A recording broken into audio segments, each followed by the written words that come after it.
Hi guys, welcome to another Road Pilgrim car review, and today we've got something really special for you because we have the BMW XM on review. And for those of you who don't already know, this is the BMW XM is only the second ever M exclusive car that BMW has ever built after the BMW M1, and that was of course many years ago. And it is also the most powerful BMW that BMW has ever built, and consequently that also makes it the most expensive car that BMW has ever built. In fact, in Singapore it will retail for more than $1 million, so that is pretty impressive. But from what we have seen and what we have experienced for the car, the BMW XM is truly a special car because it kind of straddles two very important pillars of the BMW brand. And first and foremost, it kind of it embodies all the luxury components that you would expect from a BMW. But at the same time, it's also an M exclusive car, which means it straddles the M division world or the performance world of BMW. So for today's review, we are going to answer one very important question. Is it more luxury BMW or is it more M car? And for that, and to do that, we are going to check out its exterior, jump inside the car and check out its interior, and of course take it for a drive. But before we do all that, if you are thinking about selling your car in Singapore, be sure to check out the link in the description box below, because through that link we will be able to provide you the best possible quote for your used car or help you to consign the car on the open market for an even better price. It's completely free to inquire, no transaction fees, no hidden fees. So if you want to sell your used car, please check out the link below. And with that, let's get on with the review. Alright, so jumping straight into the review, this is the exterior of the BMW XM. And actually, some time ago I actually posted a short TikTok from when we previewed the car. And I think the BMW XM's design has been quite a point of division among consumers. Some people think that it looks absolutely cool. Some people think that it looks a little bit too over styled and a little bit too ostentatious. I'll leave it to you guys what you guys think, but let's walk through the car. So at the front of the car, obviously there's this massively huge grille. It's not as huge as some of the other M cars we have seen so far, but it is extremely pronounced because it is emblazoned in gold, as you can see here. And interestingly, BMW have decided to do away with the traditional M colors, which is of course your light blue, your dark blue and your red, in place for a more toned down BMW M logo. And actually this is not really an M logo specifically, because it does specifically say XM, so it's kind of like an XM exclusive logo as well. So as you can see, extremely bold design, very aggressive, a lot of sharp angles, and a very muscular car in general. Down the side, you get these XM specific rims. I don't see this rim on any other car so far. I'm not sure we will ever see this set of rims on another car, but anyway, they do come with the color scheme of the XM as well, as you can see. And these are 23 inches, and they also do away with the traditional center hub, and there's this newly designed center hub for this set of wheels. Across the side, I think the thing that most of you will realize is that there is the absence of the traditional Hofmeister King. And I know some of you will say that this counts as a Hofmeister King as well, but I think it's important to note that the traditional Hofmeister King kind of points down more directly towards the rear wheel as it comes down. This one doesn't really, but I guess for all intents and purposes, you could count it as a Hofmeister King. Now, heading over to the rear, one of the things that you will notice is that it is missing a BMW logo in the middle. Instead, it has an XM logo that's quite large. But in the same way that logos were placed on the BMW M1, which is of course the original M exclusive car, there are actually two BMW logos located at the top left and right corners of the rear windscreen or the rear glass panel. So that is actually a little bit of an homage to the M1, so to speak. Going down, further down the car, you'll get this obviously very boldly designed rear bumper as well, with the vertically stacked tailpipes. And these are real tailpipes, they're not fake. They actually connect into the car. Reminds me a little bit of like the FN series Civic, but anyway, I think they look quite cool. A little bit of a special touch to the car that sets it apart. But like I said, you know, whether or not you like the design of the car, I leave that up to you. I think it's all very personal anyway. But what's I think important to note is that for everybody that has kind of said that this is not a good looking car, I think people also need to kind of understand that as $1 million car, this BMW XM now sits in the same category or price segment as some traditionally super luxurious cars. So of course, you've got cars like, I mean, this basically puts the car in Aston Martin and Bentley territory, right? And if you're gonna price a car at $1 million, obviously the car needs to turn heads one way or another. So I think there is some credit to be given to BMW to address the fact that a car like this, of this profile, can't just look conventionally pretty. It has to look a little bit special, a little bit stark, and a little bit in your face, so to speak. But that's not all there is to the car. Let's go jump inside and see what the interior of the car looks like, because there are more goodies inside.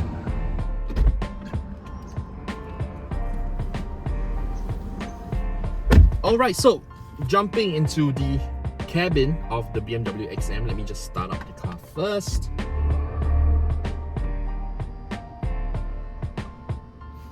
So, to get things started, I think some of you might have noticed that the startup of the car is actually particularly quiet. There is no engine roar and no exhaust note, and that's because the XM is actually a plug-in hybrid.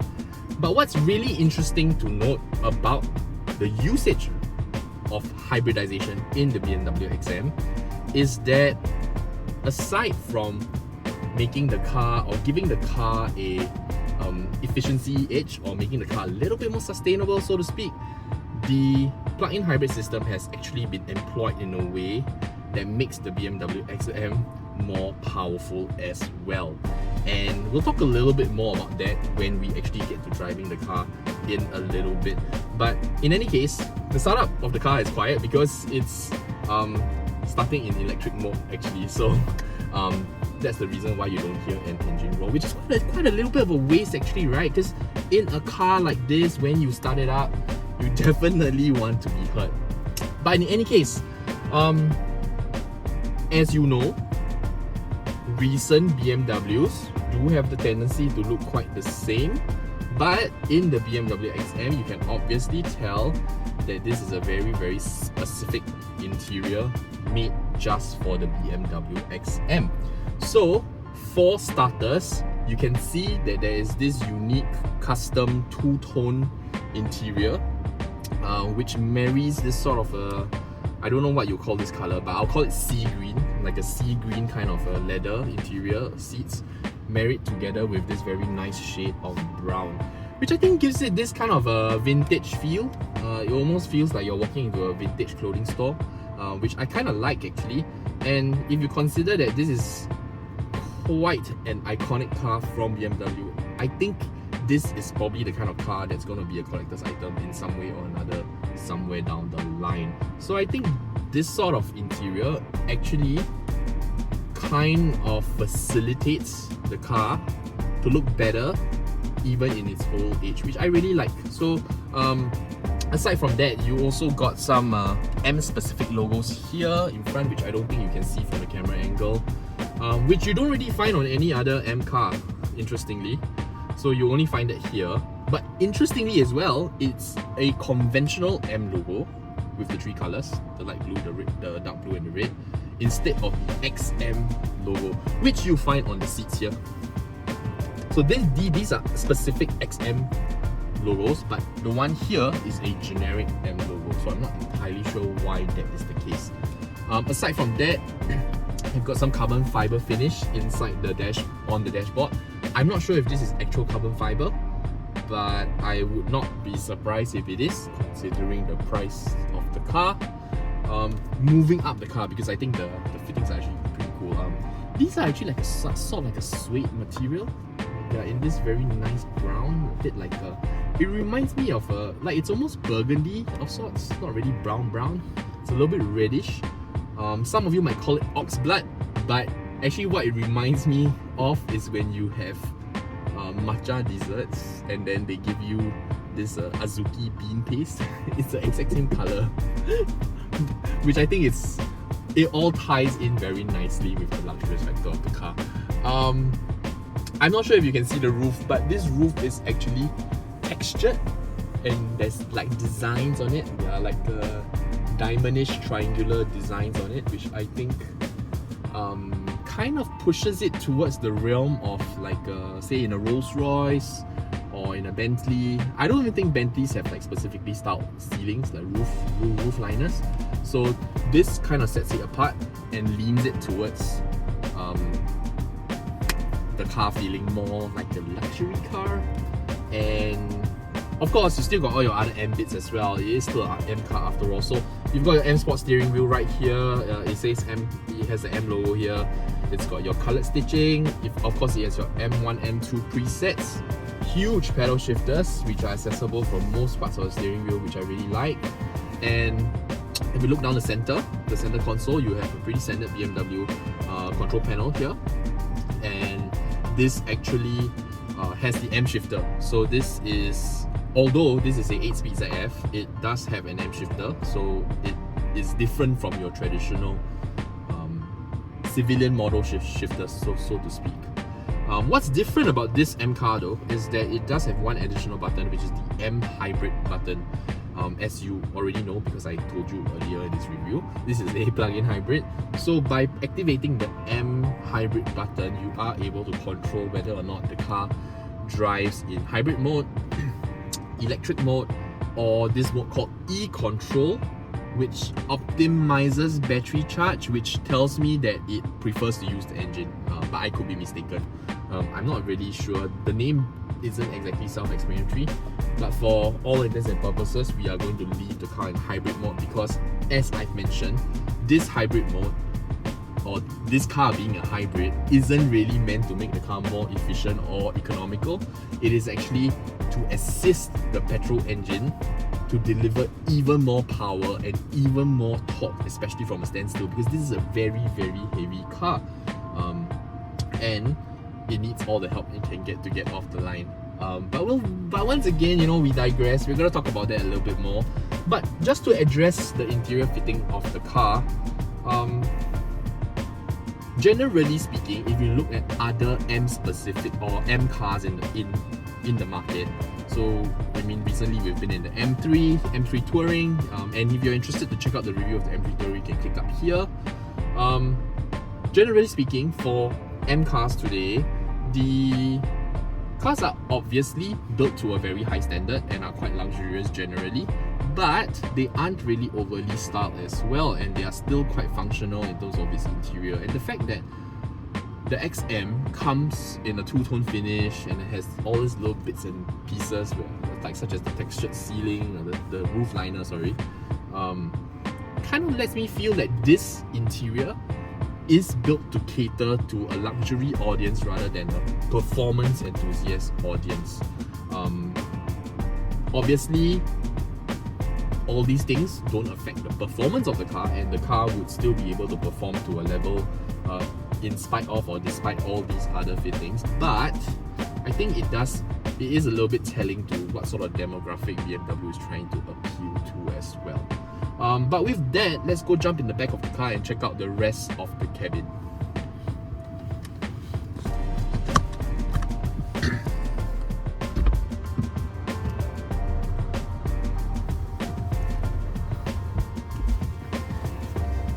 Alright, so this is the rear of the BMW XM, and one of the luxury features that you get in this car is soft closing doors. So there you go, it's closed. And generally the cabin is very large and comfortable and luxurious.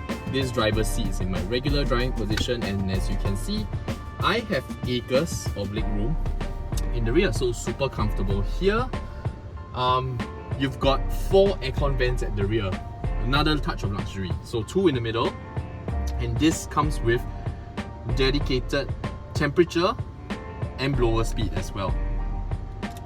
Yeah, so you can actually control both components through this control panel here. You've got another 2 aircon vents on either side on the B pillar, so this is really great. I think in a large car like that, more aircon vents is always welcome. You've got the same luxurious fitting that you find in the front as well. So these seats have this sort of like a quilted effect, which I think is of course really cool. You've got USB ports down here, storage space here, and more USB ports here as well. But I guess all these things are really not so important in this particular review. So I guess I'm going to take the time to talk about something else, right?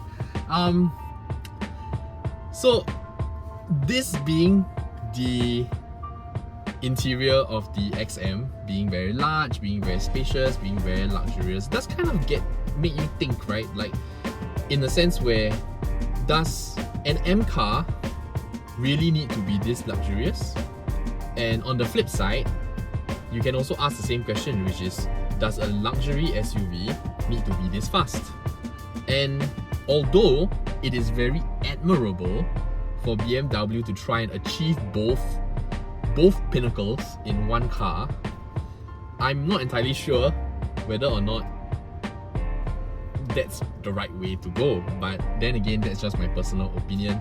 I think it's really important to note as well that at its price point, so this car sits at just over $1 million in Singapore, and with that kind of money, if you wanted a full-fledged luxury SUV, you could actually purchase a BMW XM with a lot of spare cash to spare.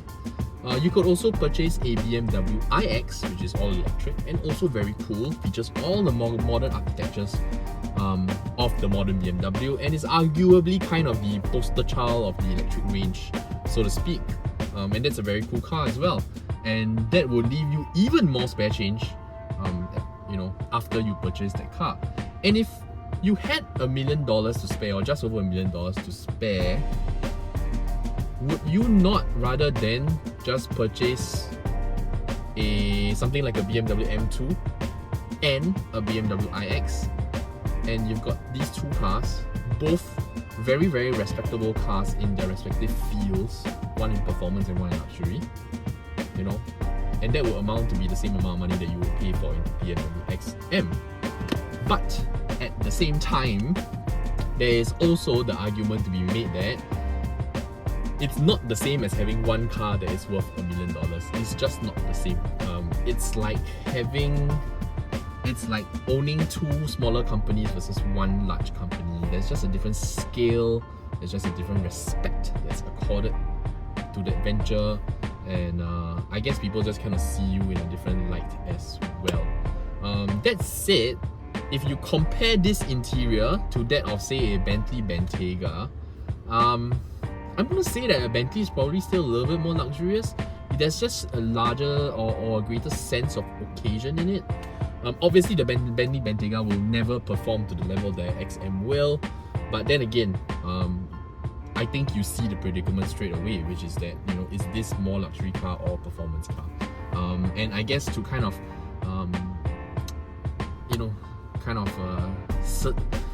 gain some certainty on that, let's go take the car for a drive. Okay, so now we are back in the driver's seat of the BMW XM, and we are about to take the car for a drive. But before we set off, let's get some specs and figures out of the way first. So in terms of the petrol engine that this XM houses, this runs a 4.4 litre twin turbocharged V8, which is of course the same 4.4 litre unit that you find in most applications, or most BMW applications, most notably on the M5 actually.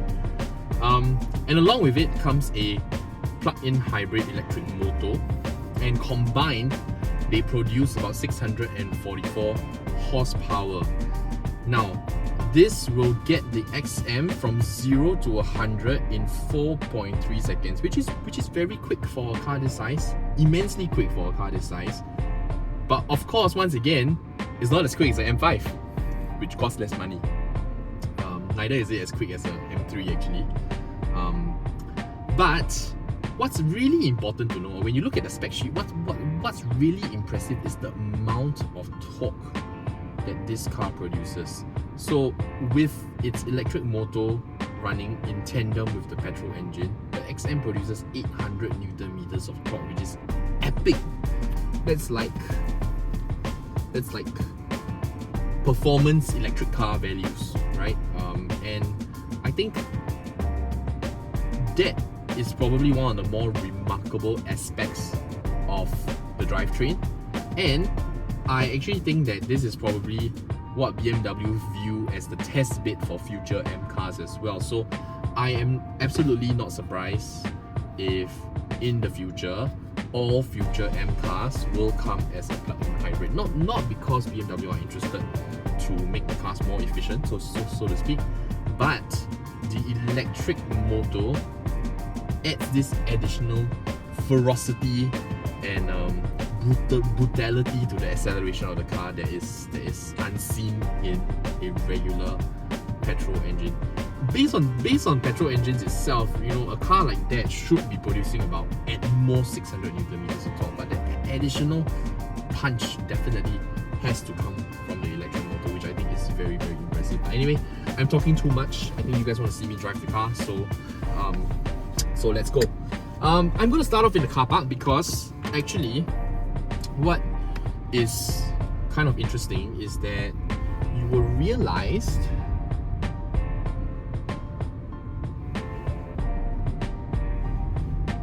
you actually make the turn. So turning radius on the XM is actually quite impressive. I managed to make that turn within a single lane. But anyway, what you will realize in most high-powered performance cars, and you know M cars as well, is that they're really, really good when going fast, but at car park speeds, because of the gearing, the cars can feel a little bit lurchy because second gear tends to hold on for a little bit too long, and because of that the car does feel a little bit jerky and a little bit uncomfortable to drive around slower car park speeds. But because the XM is a plug-in hybrid, and at these sort of speeds, the electric motor actually kicks in quite actively, either just driving on electric power alone or assisting the engine to kind of smooth out those gears. The XM is actually probably the most refined M car I have ever driven. And that is, of course, you know, on one hand you can say it's kind of expected, right? Because it's the most expensive M car ever and most expensive BMW ever, so obviously it has to be refined. But at the same time, I also think that, you know, credit has to be given where it's due, and I think the fact that this part hasn't really been overlooked, I think it's also quite amazing. Another thing that the plug-in hybrid motor does help to do, hold on, I'm trying to find a clear space. One thing that's actually really impressive is that it also sort of removes any sort of lag at lower speeds as well. So if I tap on the accelerator now,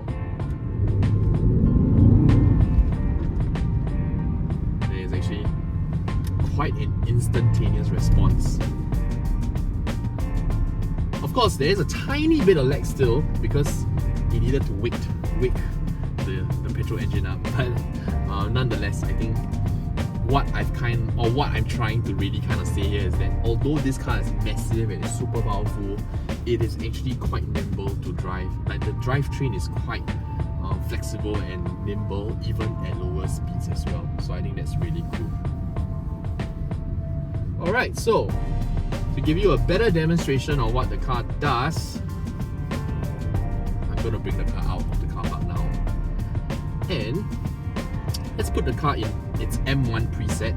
So in this M1 preset, what I've done is I've turned the engine to Sport Plus, suspension to Sport Plus, steering to Sport, which of course makes it heavier, brakes to Sport as well. So basically everything in its most aggressive settings.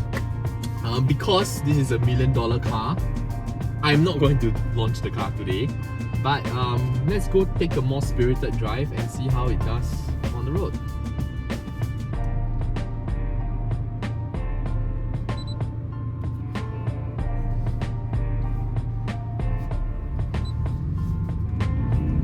So once you get the car up to, once you move it off first gear and you're rolling along in second, the power is almost instantaneous. And the sound.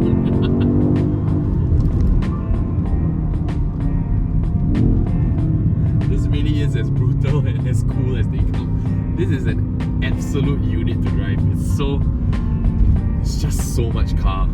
And you know, although we have, you know, although we have driven many M cars in the past, and although we are thoroughly impressed with what BMW has done with cars like the new M3 Touring, there is just something about a V8, a BMW V8, that is so rewarding to experience.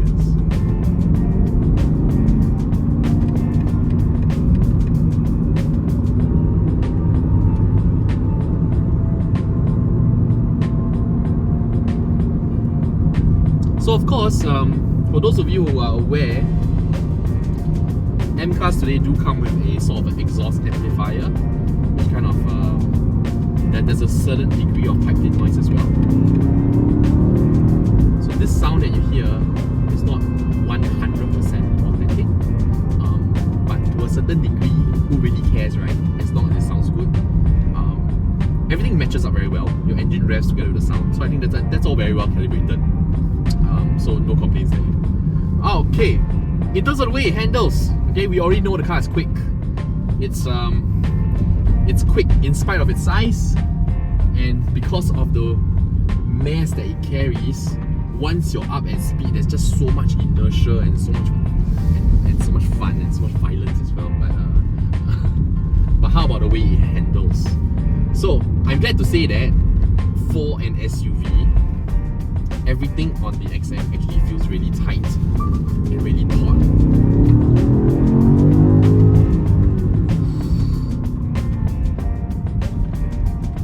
And despite being quite a large car, quite heavy, quite wide, quite tall, it actually handles quite well. I am in no way nervous when I chuck it into a corner, and later on we're going to chuck it into another corner as well. But obviously, this is probably a car that, I mean, it's kind of hard to imagine you bringing the BMW XM for track days as you would with any other M car.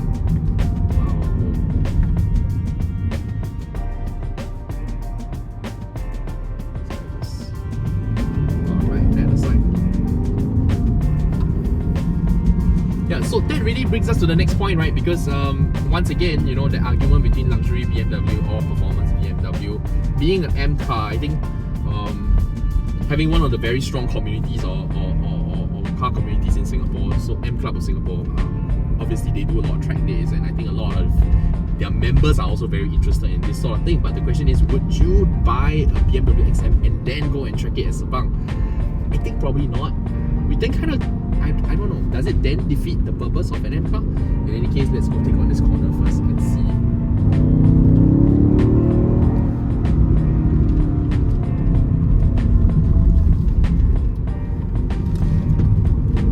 Oh my god, really, really, really stinks.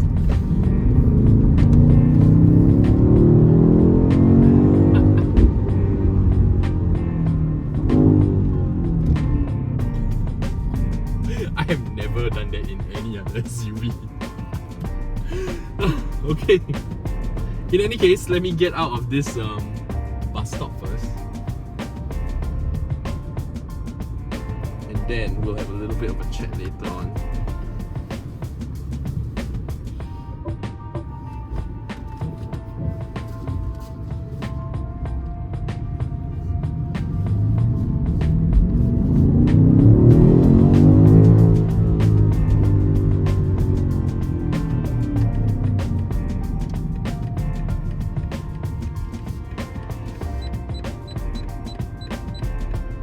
So,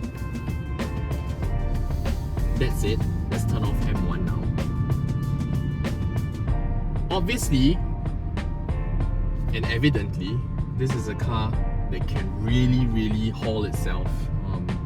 No complaints about its performance. It's absolutely brutal upon acceleration, and I think the plug-in hybrid makes it so much more fun to drive than, you know, if it didn't have the electric assistance. I think if it didn't have its electric assistance, the weight of the car will actually make it quite difficult for you to enjoy the car.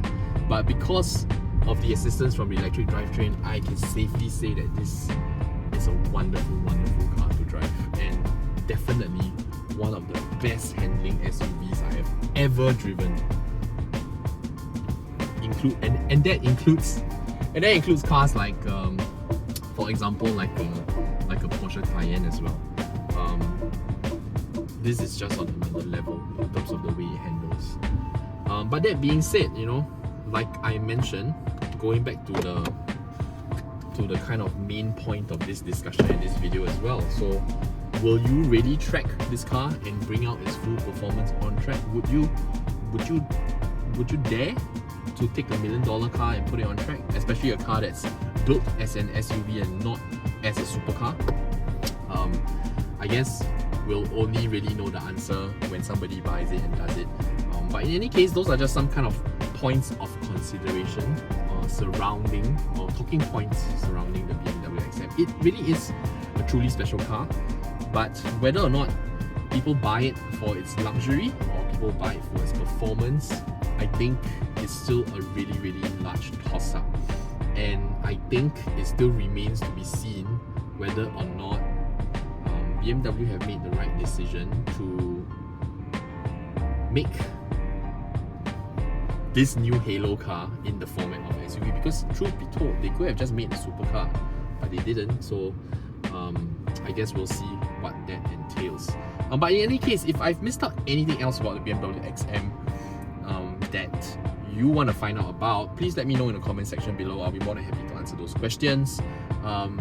As usual, if you found this video useful in any sort of way, or if you enjoyed the video, please consider giving this video a like and subscribing to the channel. We've got new videos coming out every single week, so it will be amazing if you could join us for those reviews. Before we go, if you are thinking about selling your car in Singapore, be sure to check out the link in the description box below. Through that link, we'll be able to help you sell your used car, give you the highest possible quote and valuation for your used car, or help you to consign it in the open market for an even better price. If not, as usual, please take care of yourself, stay safe, and we will see you next time. Bye bye.